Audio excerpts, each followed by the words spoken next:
To put it in Activision Blizzard's words, no king rules forever. Since the early 2000s, gamers, basement dwellers, neckbeards, and even some normies have asked the 2-decade-old question, what is the video game that will take over the monolithic MMORPG called World of Warcraft? This is both a fair and unfair question. After all, humans always think in relativity when it comes to success. Just like when a team wins a sport, the opposing team has to lose. A countless number of MMORPGs have attempted to snag the title of WoW killer. Most have failed miserably. Some bigger budgets like Star Wars The Old Republic and Elder Scrolls Online, just to mention.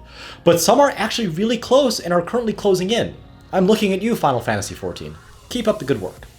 But a small little company that you might have heard of called Amazon has their own gaming studio now, and Jeff Bezos has his employees that piss in a water jug have finally put an MMORPG out for closed beta as of 7/20/2021.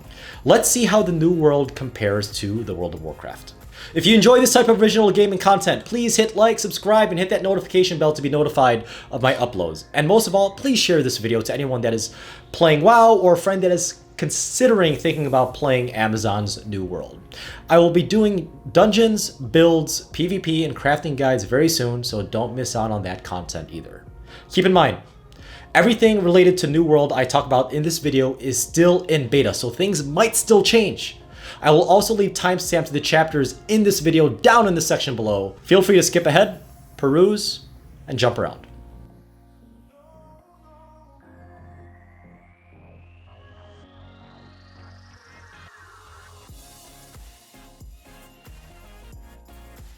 It is absolutely vital that you understand that these two games aren't exactly direct competitors.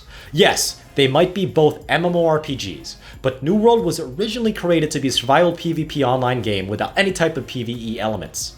After a few renditions, Amazon Game Studios finally settled on a more tried and true type of an MMORPG style. The typical tank, DPS, and healer archetype with an emphasis on crafting, resource hoarding, and PvP-like open world territories. Keep in mind that this is vastly different from Blizzard's MMORPG that was developed in the late 1990s initially. World of Warcraft actually did nothing new. They didn't need to reinvent the wheel. The typical tank, DPS, healer Holy Trinity was somewhat popularized by the then EverQuest MMORPG, both PC and PS2. Even before that, this format of action RPG was popularized highly by the tabletop game Dungeons & Dragons. Blizzard just took that EverQuest formula, made it a lot more accessible, a lot less grindy, and placed it in its very popular Warcraft universe, which was fresh in people's minds because of the extremely successful RTS game of Blizzard's Warcraft 3 Reign of Chaos and the extremely popular expansion The Frozen Throne.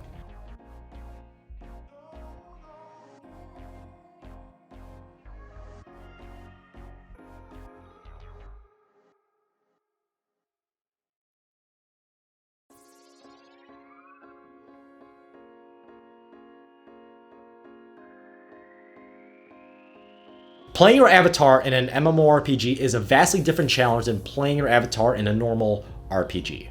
Take Mass Effect, for example. Your character, Shepard, is slowly revealed to be the savior of the galaxy, literally the most important character in the series trilogy. MMORPGs like World of Warcraft approach this very differently. Major characters that are supremely overpowered, like Thrall, Jaina, Malfurion, and Khadgar, are the actual characters that drive the story. The characters that you play just drive the most important characters into either conflict or resolution to drive the world's story forward.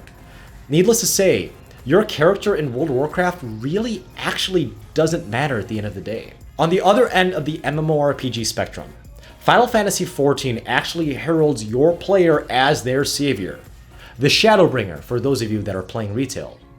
This might seem like a weird idea, but Final Fantasy XIV was created to have a strongly focused single-player narrative in an MMORPG type of setting.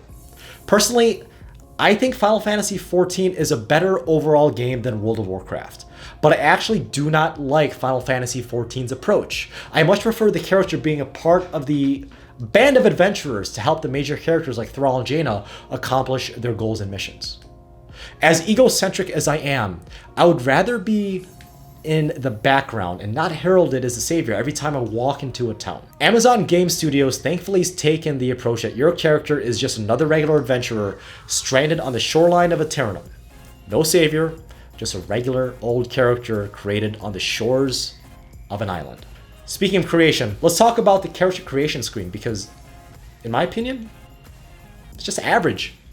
And yes, I main as a female because I don't want to be staring at some guy's haunches for 20 hours a week playing this video game and making guides for you. For the first time in any MMORPG I have ever played, you can only play as a human.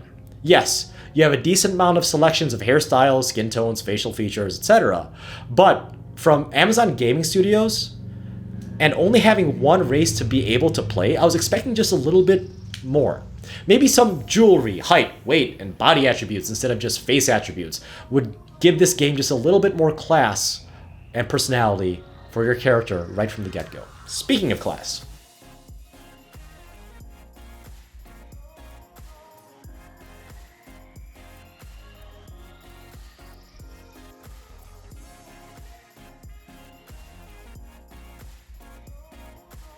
unlike Retail WoW's 12 classes, New World's class system is based on the current weapon you have active. And yes, you could switch from your active weapon between the two you have equipped. For example, my character currently has a sword shield and the life staff equipped.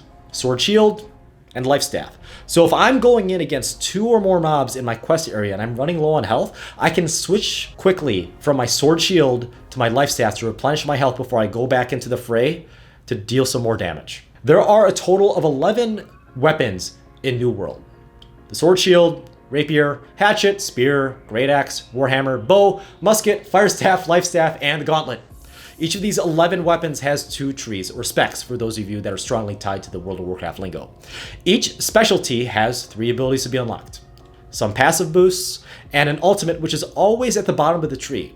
For example, in the life staff's second tree called Protector, I have 3 abilities I'm able to unlock. Orb of Protection that heals and buffs an ally, or myself. Beacon that deals damage to enemies and heals all allies.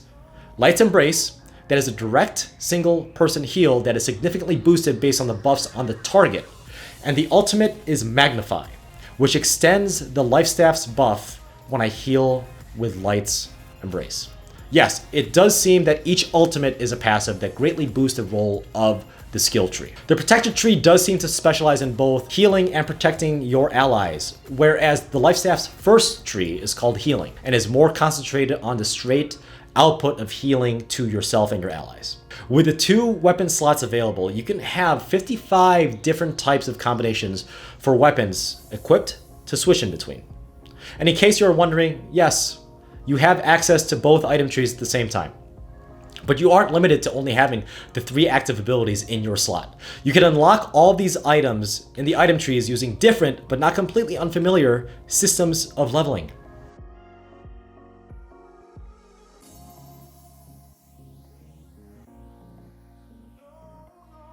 Whereas World of Warcraft just has the plain old XP bar to unlock new abilities as you level, assuming you don't level boost like a cuck.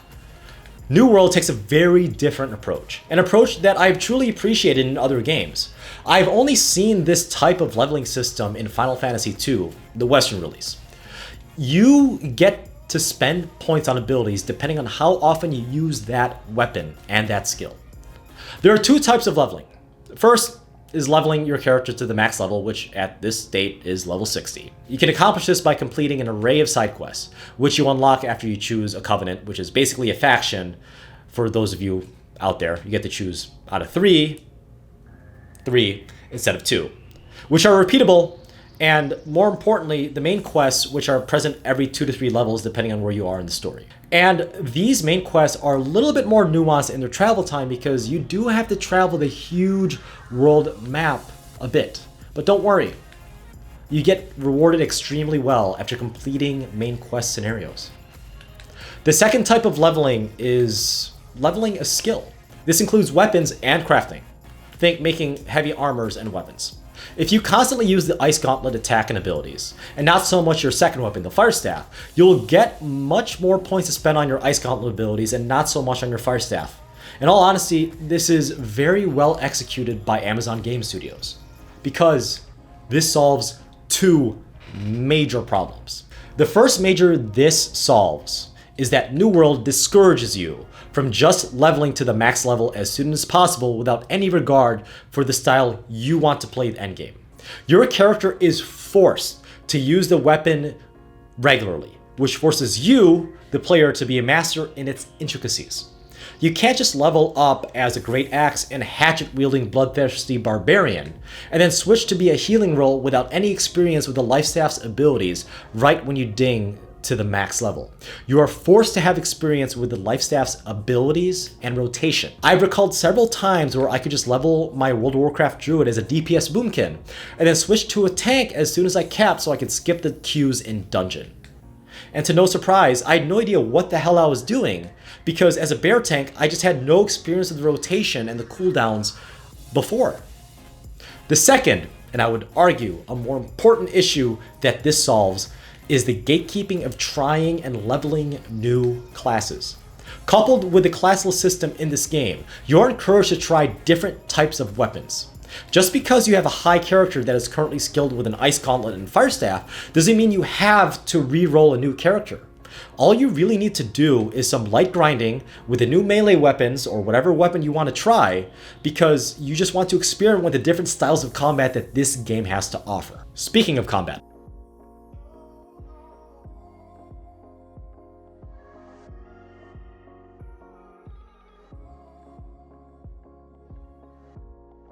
the combat systems of WoW and New World are quite, almost literally, a world apart. Sorry, I had to put that pun in there. Contrasting to the old school boring and although reliable tab targeting combat system, New World takes a different approach from World of Warcraft. It makes it more action focused.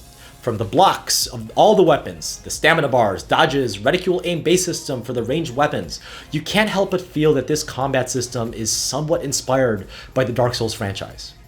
But the question is, does it live up to the infamous combat system? In all honesty, in a short answer, kind of? No doubt that this was a huge undertaking from Amazon. Making an MMORPG where the difference between successfully dodging a killing blow and being forced to respawn at your latest campfire is literally milliseconds. But it does pay off. If you have a stable internet connection, you're not going to experience too much trouble with latency or delay when dodging a heavy attack from incoming enemies.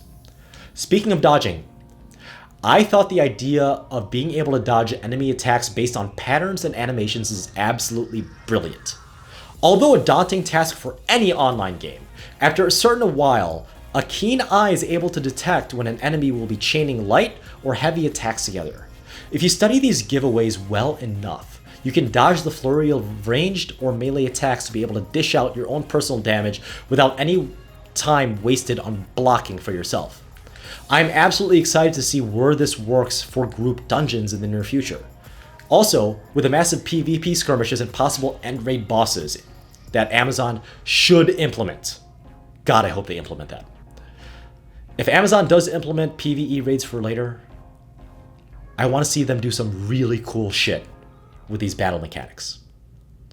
For those of you that want to do ranged DPS, yes, headshots do count as critical hits.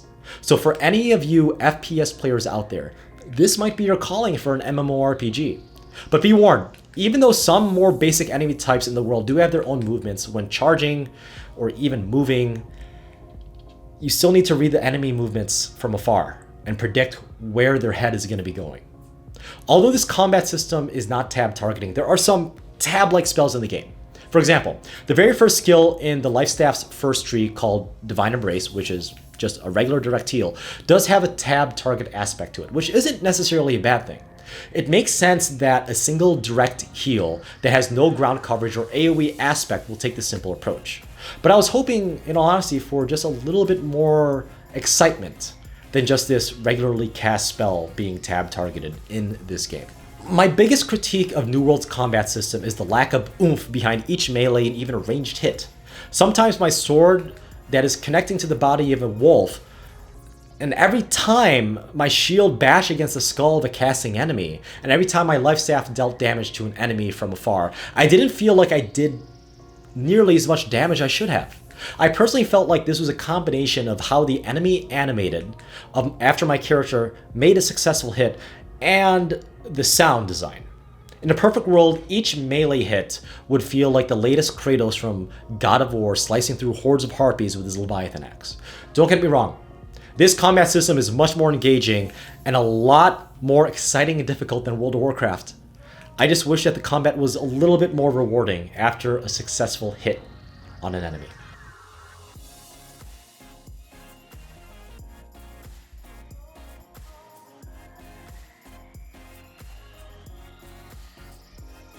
I'm gonna flex on you just a little bit, but I was able to run this game on the highest possible settings because of my NVIDIA GeForce RTX 3090, along with a 64GB RAM and my 16-core Ryzen processor, without any frame drops, no matter how cluttered my screen got.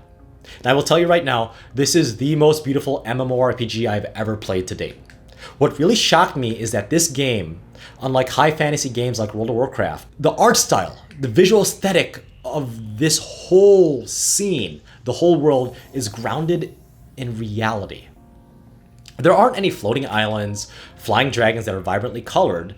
The vibrant forestry greens, earthly browns mixed with the flooding of the lights peeking through the tops of the mature trees that you can actually chop down makes up the scene of something that you can actually experience if you hiked somewhere in the US Appalachian mountain chains. In the game, you would encounter a lot less hordes of meth heads compared to real life. Also, I want to give a shout out to Amazon Game Studios on how beautiful the world cycles between night and day. It all feels natural, to say the least. I'm extremely excited to see how this transitions to more instance and dungeon-like areas if it is affected. But more importantly, I want to see how it changes the tactics of teams on big-scale PvP fights in the near future. During nighttime sessions in the game, it was dark enough, but not too dark.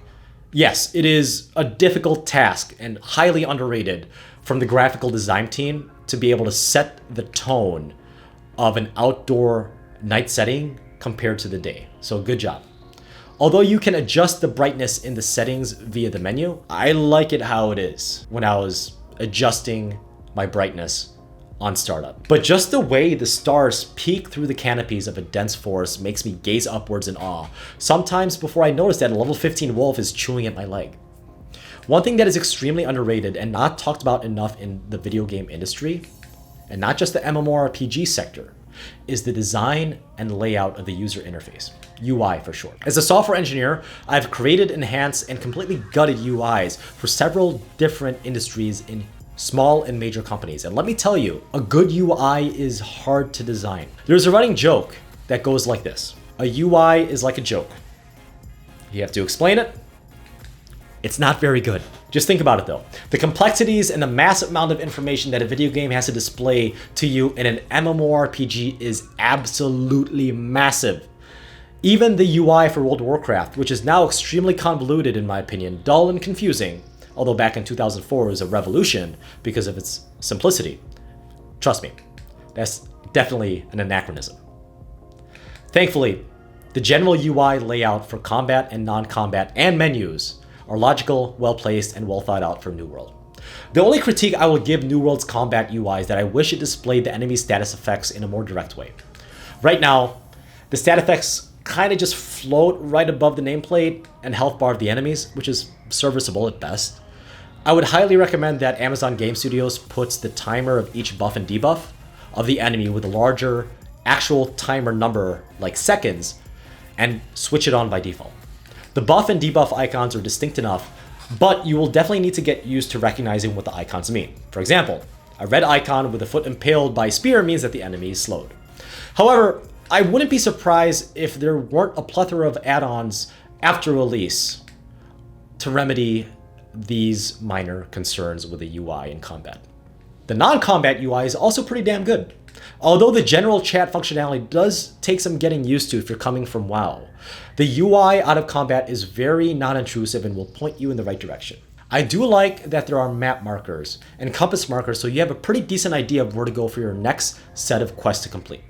My only complaint on this part of the UI is that in order to see the town's map, like knowing where the leather working station is in a specific settlement, you actually have to zoom into the town part of the world map.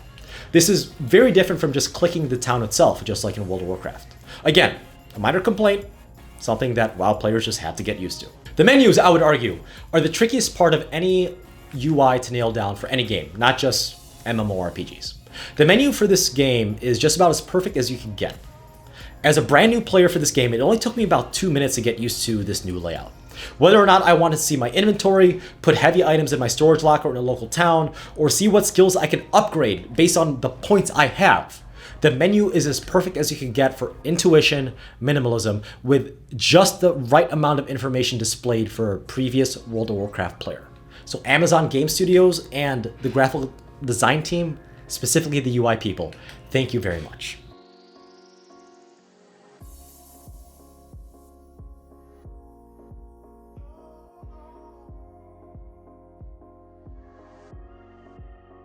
This is another huge departure from World of Warcraft that you all know and love.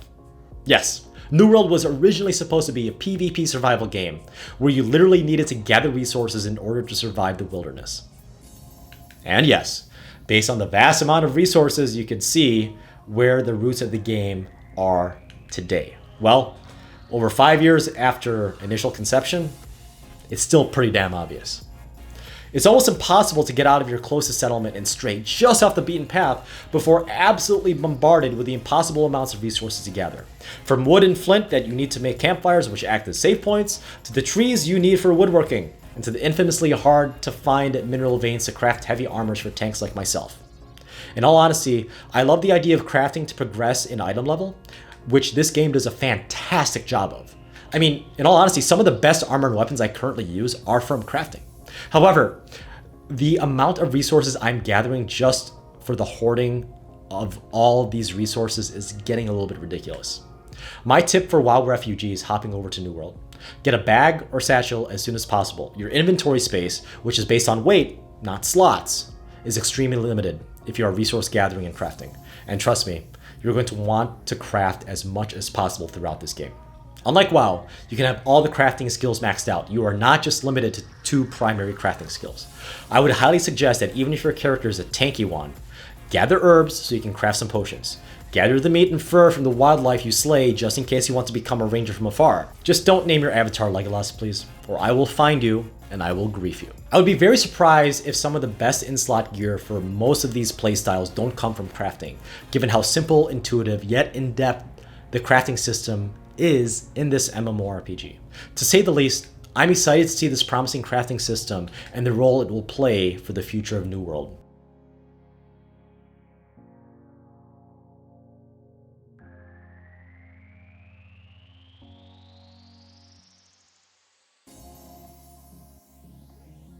I gave you my honest analysis as a gamer, and for the longest time, I've been absolutely dreaming of that game that would take over WoW's throne ever since the end of the Wrath of the Lich King expansion, which many critics and fans have hailed as the height of World of Warcraft. Personally, I think the Burning Crusade was the best expansion, but that's a video for another time. Keep in mind, I'm not here to overhype the game. My heart has been broken several times, just like a high school boy being ghosted to homecoming, prom, and many movie dates on a Friday night from girls he thought he had a chance with. These broken hearts came from promises such as Star Wars: The Old Republic, Elder Scrolls Online, and yes, the lately resurging Final Fantasy XIV. So when I hear of any video game being praised as the next WoW killer, I have my reservations toward that claim immediately. I can honestly say though, that if there is a game in the near future of 10 years, New World might actually be the next in line to the throne. To put it in Activision Blizzard's words, no king rules forever. I will not be saying that New World will be an instantly famous MMORPG bursting to the scene and revolutionizing video games as a whole like WoW did in 2004, but you cannot deny the appeal, ambition, and grounded vision that Amazon Game Studios has for this game, even with its recent failings with previous released and unreleased games. Amazon Game Studios has something special here. Let's just hope they don't mess it up. Now, I want to know what you guys think. Do you think that New World honestly has a chance and a good foundation to be an MMORPG juggernaut?